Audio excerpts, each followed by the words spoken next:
Pour ceux qui pourraient ne pas avoir été avec nous les jours précédents, je rappelle que Jonas est envoyé par le Seigneur à Ninive avec un message percutant. Mais il ne surmonte pas ses impressions juives. Il monte sur un bateau, il paye le prix du voyage, et au lieu d'obéir à Dieu, il fuit à Tarsis. Nous avons vu que l'Éternel fit souffler sur la mer un vent impétueux. Nous sommes arrivés au verset 6 et nous lisons « J'attends que vous ayez, pour ceux qui ont eu la bonne pensée d'amener leur Bible avec eux, j'attends que vous trouviez la page, donc dans Jonas, chapitre 1, verset 6, le pilote s'approcha de lui et lui dit « Pourquoi dors-tu? Lève-toi, invoque ton Dieu, peut-être voudra-t-il penser à nous, et nous ne périrons pas. » Et ils se dirent l'un à l'autre « Venez et tirons au sort pour savoir qui nous attire ce malheur. » Ils tirèrent au sort, et le sort tomba sur Jonas. Alors ils lui dirent « Dis-nous qui nous attire ce malheur. Quelles sont tes affaires, et d'où viens-tu? Quel est ton pays, et de quel peuple es-tu? » Il leur répondit « Je suis hébreu, et je crains l'Éternel, le Dieu des cieux qui a fait la mer et la terre. » Ces hommes eurent une grande frayeur, et ils lui dirent « Pourquoi as-tu fait cela? » Nous avons vu que l'orage qui fond sur le navire qui porte Jonas n'était pas un orage ordinaire. En vain les matelots et les passagers invoquent-ils chacun leur idole particulière. En vain jettent-ils à la mer la cargaison et les agrès pour se le rendre plus léger. En vain. En dernier recours, le pilote s'adresse à Jonas et lui demande de prier son Dieu. Après lui avoir dit « Lève-toi, invoque ton Dieu », il ajoute « Peut-être vaudra-t-il penser à nous ». Et je souligne « peut-être ». Dites-moi, Jonas pouvait-il obtenir quelque chose de l'Éternel alors qu'il marchait dans la désobéissance? Le psaume 66, verset 18 dit « Si nous gardons le péché dans notre cœur, le Seigneur ne nous exaucera pas. » Et en effet, rien n'est exaucé. La tempête se fait de plus en plus forte. Le pauvre bateau tangue, craque et gémit de toutes parts sous les coups de boutoir de l'océan déchaîné, et ces hommes savent que ça ne tiendra plus une heure dans ces conditions.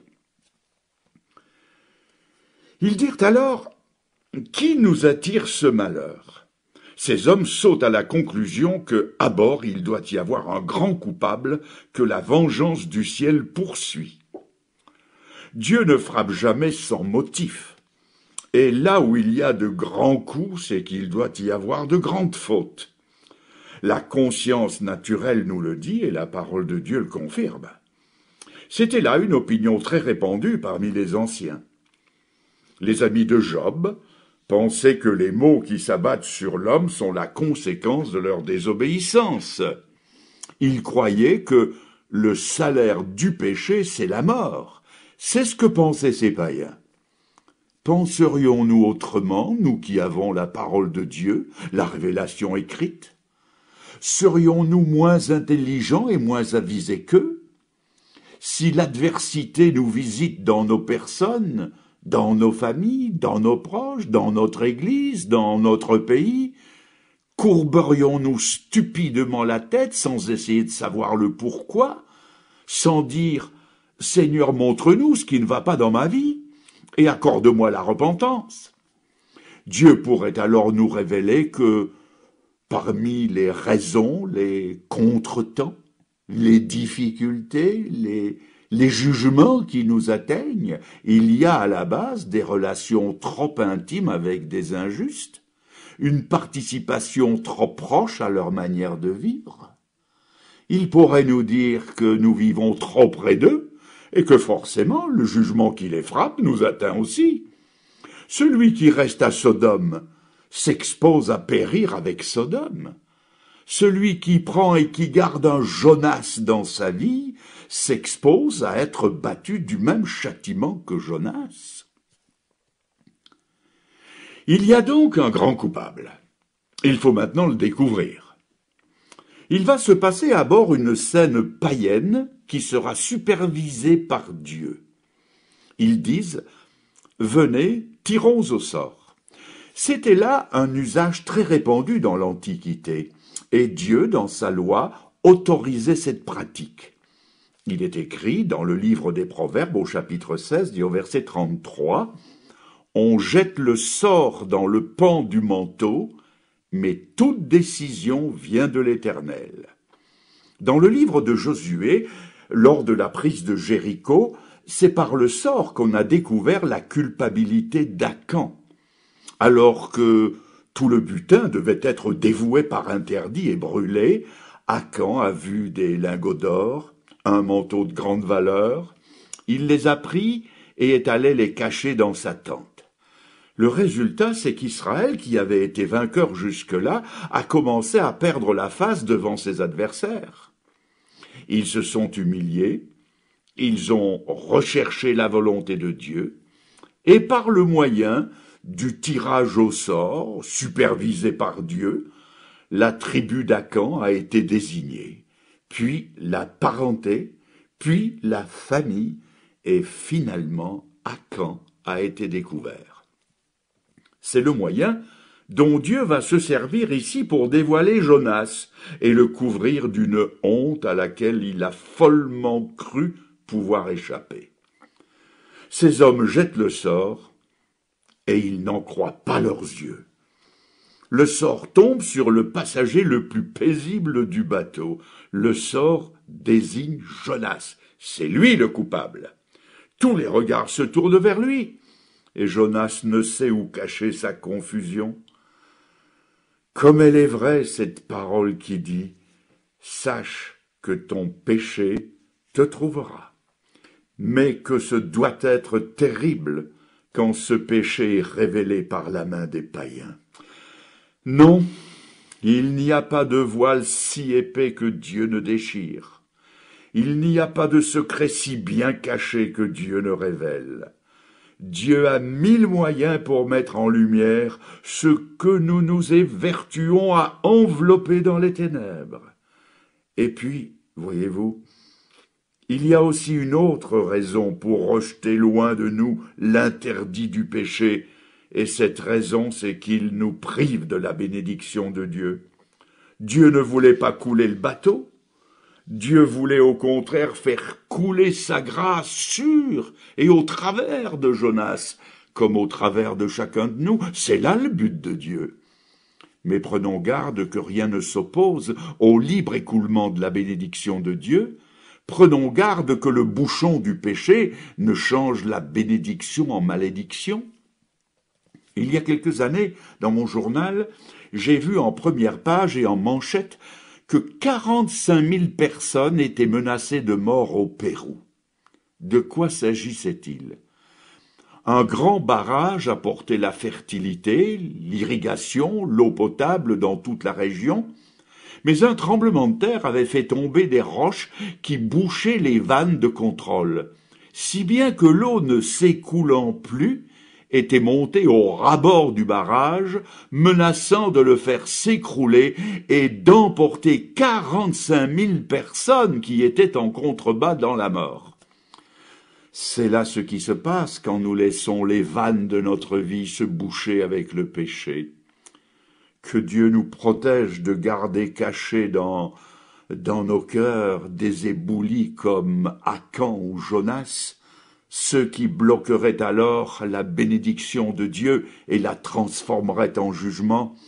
Avoir un Jonas à bord de sa vie, ça peut être un mauvais sentiment, des paroles abusives, une jalousie entretenue, des torts auxquels participe la famille ou l'Église, ou des prises de positions injustes. Mais il y a plus grave encore. c'est de connaître le Jonas dans la famille ou dans l'assemblée, et de le laisser dormir, ce qui serait une façon cachée de participer à ses péchés. Et si l'on ne connaît pas qui est le Jonas, il y a un moyen de le connaître, c'est de prier le Seigneur et de lui dire « Seigneur, révèle-le, éloigne-le de nous, ou alors change-le. Jugeons-nous afin que le Seigneur ne nous juge pas. N'est-ce pas là le langage de l'apôtre Paul aux Corinthiens? Souvenons-nous de ce qui se passait parmi eux lors de la Sainte Seine. Ils la pratiquaient avec de mauvais sentiments. Ils formaient des clans qui s'ignoraient entre eux. Ils se mordaient l'un l'autre, et l'apôtre Paul a dû leur dire « C'est pourquoi il y a parmi vous des malades et même des gens qui sont morts, et de la mort du cimetière. » À cette occasion, Paul leur a dit « Si nous nous jugions nous-mêmes, nous ne serions pas jugés par le Seigneur. » Combien ces passagers et ces matelots se seraient épargnés peine, perte et terreur s'ils avaient été droits au but. Ce n'était pas la cargaison qu'il fallait jeter par-dessus bord, c'était Jonas. Pour avoir la bénédiction dans nos vies et dans nos églises, ce ne sont pas nos vieilles habitudes qu'il faut jeter par-dessus bord. Ce ne sont pas nos cantiques qu'il faut alléger. Ce ne sont pas les prédications qu'il faut édulcorer. Ce sont les Jonas à l'intérieur des consciences qu'il faut faire passer par-dessus bord. C'est là la condition sine qua non de la bénédiction de Dieu. L'auteur du mal est maintenant découvert. Et cela nous montre que Dieu ne tolère pas le péché chez ses enfants et qu'il ne le juge jamais aussi sévèrement que chez ses serviteurs. Maintenant, je veux attirer votre attention sur ceci. Admirez la modération de ces gens, privés de tous leurs biens à cause de Jonas, exposés à une mort affreuse par noyade. Ils ne mettent pas la main sur lui, ils ne le couvrent pas d'injures. Au contraire, ils lui parlent presque avec bonté. Ô païens, plus chrétiens que certains chrétiens, qui ne portent le beau nom de Jésus que pour le déshonorer et dont le cœur est dur, inaccessible à la pitié et incapable de compassion pour le pécheur. Notez à présent les questions du verset 8. Alors ils lui dirent « Dis-nous qui nous attire ce malheur. » Puis viennent ensuite en cascade « Quelles sont tes affaires? D'où viens-tu? Quel est le pays et de quel peuple es-tu » Permettez-moi de vous reposer ces questions dans l'ordre où elles ont été posées à Jonas. Ils lui disent « Dis-nous quelles sont tes affaires. » Et je vous pose aussi la question « Quelles sont vos affaires? Quelle est votre profession? » Non, je ne vous demande pas si vous êtes dactylo, commerçant, médecin ou chauffagiste. Non, ce n'est pas de ces affaires-là que je parle, mais de votre profession de foi. Dites-moi, quelle est l'affaire de votre vie? Servez-vous Dieu ou le péché? Ou comme le dit l'apôtre Paul, servez-vous Christ ou Bélial? À quel maître consacrez-vous le plus clair de votre temps et de votre énergie, de vos affections, même de votre argent? Pour qui votre âme vit-elle? Quel que soit le métier ou le travail dans lequel vous êtes engagé, sachez pour sûr qu'au bout, vous y trouverez la gloire ou l'infamie, selon que votre foi sera en Christ et en Christ seul, ou en quelque chose ou quelqu'un d'autre que Christ. Alors, quelles sont vos affaires? Quelle est l'affaire de votre vie? D'où viens-tu? D'où venez-vous? Du royaume de Satan pour aller au royaume de lumière du Fils de son amour, comme le dit l'Épître aux Colossiens? Venez-vous de la ville de la corruption pour vous acheminer vers la Jérusalem céleste? D'où venez-vous? Ou bien vos origines n'auraient-elles pas encore été changées? Ne pouvez-vous pas dire comme Paul, celui qui est en Christ est une nouvelle créature, les choses anciennes sont passées? Ne seriez-vous pas encore nés de nouveau? Vivez-vous encore sous l'emprise du péché? Tel est le prince de votre vie, tel sera votre éternel et légitime salaire. Quelles sont tes affaires? D'où viens-tu? Quel est ton pays? Quel est votre pays? Est-ce que c'est l'Égypte ou Canaan? Est-ce que c'est le pays de l'ombre de la mort? Ou le pays où règne, selon le prophète Malachi, le soleil de justice? Que vos pensées, votre conscience et vos œuvres répondent à cette grande et déterminante question. Quel est ton pays? Et maintenant, quel est ton peuple? Quel est votre peuple? Ruth a répondu à Naomi, « Ton peuple sera mon peuple et ton Dieu sera mon Dieu ». Est-ce que vous êtes du peuple de Dieu? Ou est-ce que vous êtes encore du peuple qui vit sans Dieu, sans Christ et sans espérance? Car il n'y a que deux peuples dans ce monde. Il y a le peuple qui vit selon la chair et celui qui vit selon l'esprit. Il y a le peuple animé d'en bas et le peuple animé d'en haut. Il n'y a pas de classe intermédiaire, la parole de Dieu n'en connaît pas, c'est l'un ou c'est l'autre, alors que chacun sonde sa vie, qu'il interroge ses œuvres, et qu'il se dise auquel de ces deux peuples il appartient. Vous appartenez immanquablement au peuple dont vous partagez les principes, les affections, les sentiments et la marche. Quelles sont tes affaires? D'où viens-tu? Quel est ton pays? Quel est ton peuple? Revenons à Jonas, le temps d'une courte parenthèse qui va nous le faire voir, non plus sous l'aspect moral, mais sous l'aspect symbolique.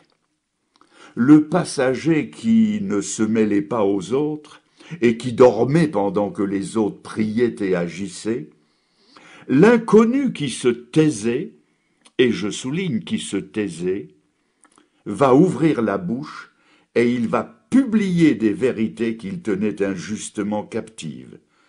Et en cela, Jonas est bien une figure de ce peuple juif, peuple mystérieux, poursuivi depuis des siècles, vivant sous de terribles châtiments et rendant au milieu des nations un involontaire et évident témoignage à la parole de Dieu.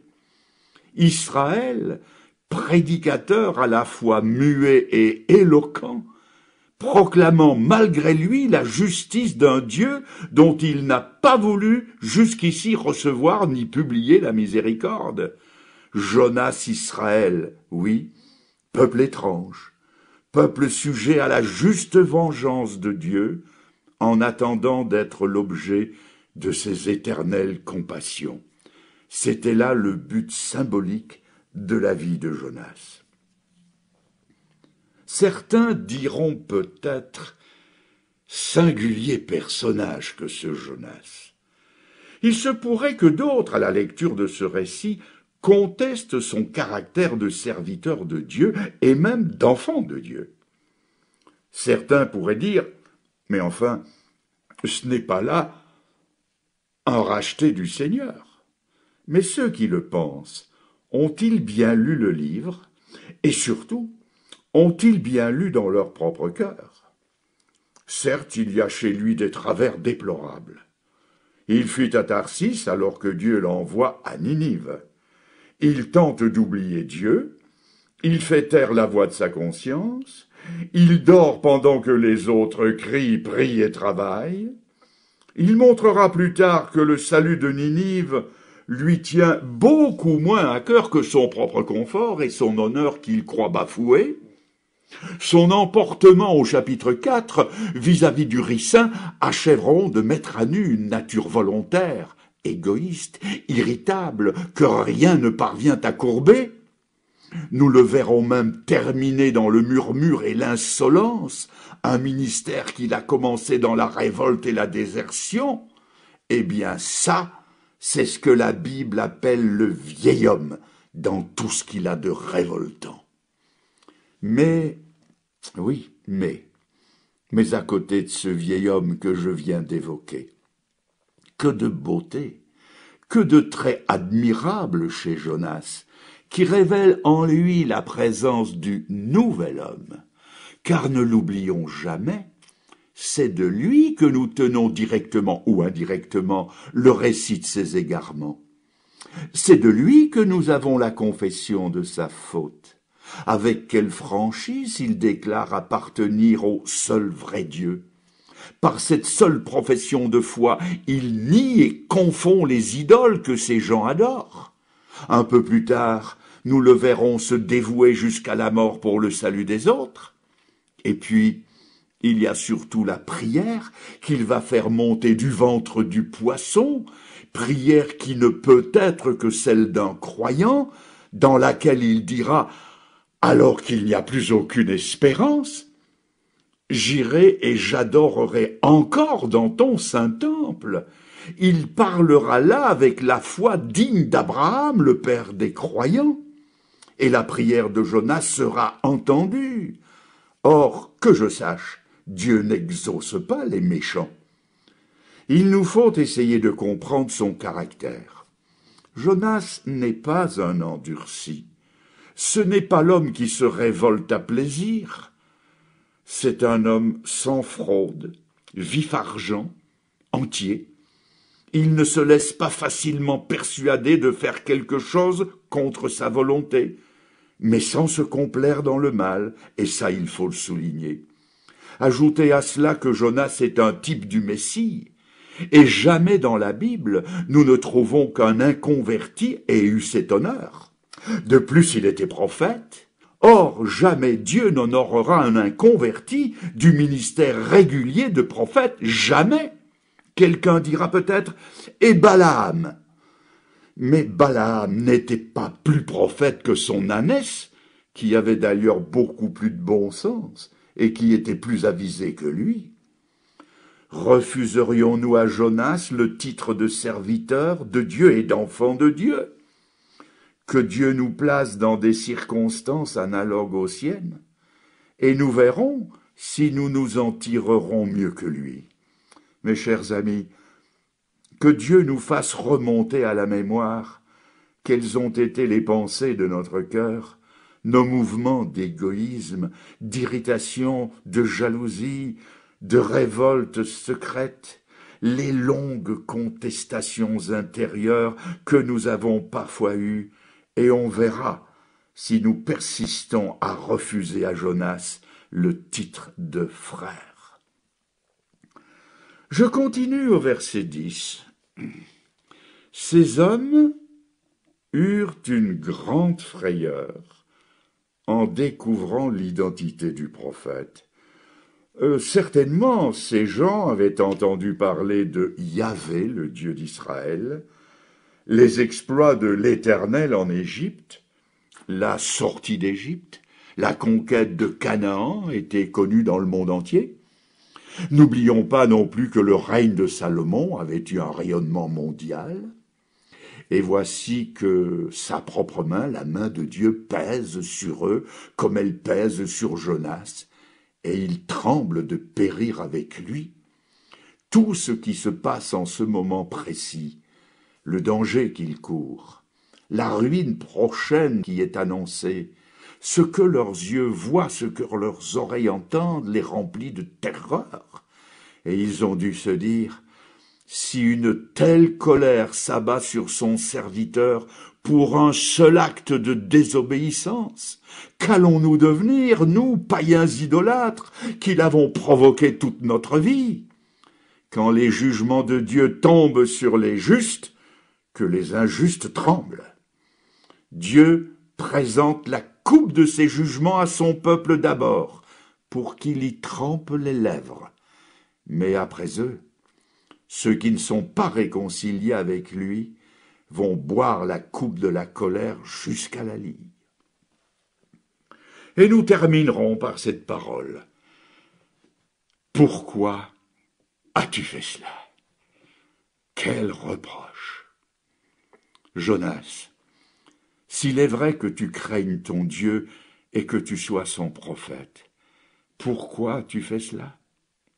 Pourquoi as-tu offensé à un tel point celui qui t'avait comblé de tant de grâce et honoré d'un tel appel? Et il y a plus grave, Jonas, pourquoi nous as-tu fait cela? Exposant par ta désobéissance non seulement nos biens, mais nos personnes et nos vies? Et à ce pourquoi il n'y a pas de réponse. Car au péché il n'y a pas de justification. Le péché est indéfendable. Et si Jésus n'était pas venu, s'il n'avait pas pris sur lui toutes nos offenses, s'il n'était pas ressuscité, s'il n'était pas à la droite de Dieu comme notre avocat et notre intercesseur, nous serions sans défense devant notre péché. Oui, pourquoi nous as-tu fait cela? Pourquoi? C'est ce qu'il faudrait savoir dire avec amour à ceux qui ont délaissé le chemin de la justice et de la vérité. C'est ce qu'il faudrait savoir dire à ceux qui autrefois, pleins d'amour pour le Seigneur, apparemment tout au moins, sont aujourd'hui pleins d'entrain pour le monde. Pourquoi tu fais cela? C'est ce qu'il faudrait dire à ceux qui, naguère encore, joignaient leur voix à nos cantiques et aujourd'hui fredonnent des refrains à la mode. Pourquoi as-tu fait cela? Le psalmiste, se parlant à lui-même, disait « Ô mon âme, bénis l'Éternel ». Empruntons son style un instant. Mon âme, pourquoi as-tu offensé celui qui t'a comblé de tant de faveurs? Mon âme, le Seigneur n'est-il plus pareil à ce qu'il était au jour de ta conversion et de ton salut? Ne peut-il pas te satisfaire comme autrefois? Mon âme, aurais-tu découvert que la piété n'est pas le plus grand des gains? Mon âme, aurais-tu trouvé que le monde vaut mieux que Jésus-Christ? Ô mon âme, pourquoi as-tu fait cela? Tel est aussi le juste reproche auquel il faut nous attendre, si nos œuvres venaient à démentir notre profession de foi chrétienne, car c'est précisément ce reproche qu'Abraham a essuyé de la part d'Abimélec. Pourquoi tu fais cela? Ne nous exposons pas à entendre ce reproche. N'autorisons jamais à personne à nous le faire. Toi qui te dis chrétien, toi qui es éclairé par la parole de Dieu, toi qui devrais montrer l'exemple aux autres, pourquoi tu fais cela? Non, que jamais on ne nous le dise. Conduisons-nous, comme le dit l'Épître aux Corinthiens, de manière à ne jamais être en scandale aux Juifs, aux païens et à l'Église. Que la confusion de face ne soit jamais du côté des élus, mais qu'elle reste dans les rangs de ceux qui ne connaissent pas le Seigneur. Je terminerai par 3 citations.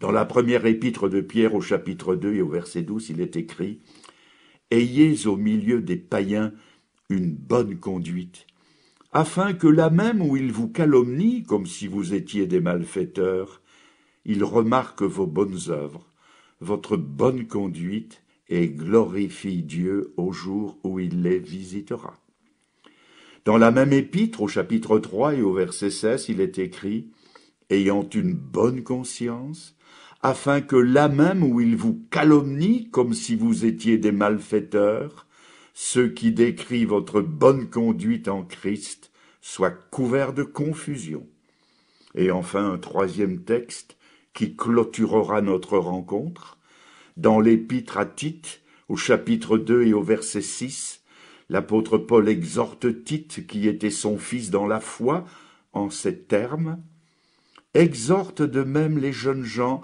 à être modérés, te montrant toi-même à tous égards un modèle des bonnes œuvres, et donnant un enseignement pur, digne, une parole saine, irréprochable, afin que l'adversaire soit confus, n'ayant aucun mal à dire de nous. » Nous nous inclinons maintenant tous dans la prière. Que les fronts se courbent, nous nous recueillons. Seigneur, nous ne nous sentons pas très fiers devant ta parole. Elle égratigne notre vieille nature. Nous nous reconnaissons ici et là dans Jonas, mais nous voulons retenir que ton plan initial, c'est de faire couler sur nous, au travers de nous, ta bénédiction. Mets en nous le désir de la vouloir à tout prix et de la rechercher de tout notre cœur. Tu dis dans ta parole de rechercher premièrement ton royaume et ta justice, avec la promesse de tout nous ajouter par-dessus. Garde-nous aussi de jamais fournir à l'adversaire l'occasion de diminuer, de ternir, de salir le beau témoignage du nom de Jésus. Seigneur, donne des prolongements heureux à cette rencontre, que la lecture de ta parole nous amène à l'aimer au point d'être désireux de l'étudier et de l'approfondir.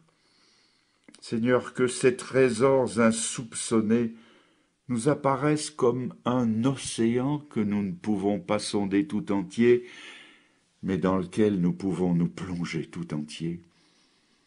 Réponds aux besoins de chacun, même si dans cette étude nous n'avons fait qu'effleurer les difficultés, les espérances ou les tristesses de chacun. Tu peux aller au-delà de nos paroles, avoir les accents qu'il faut pour chacun, pour parler à chacun. Seigneur, si ta parole peut être sévère par endroits, et elle l'est, elle peut aussi être un baume, et se révéler toujours être une parole de vie.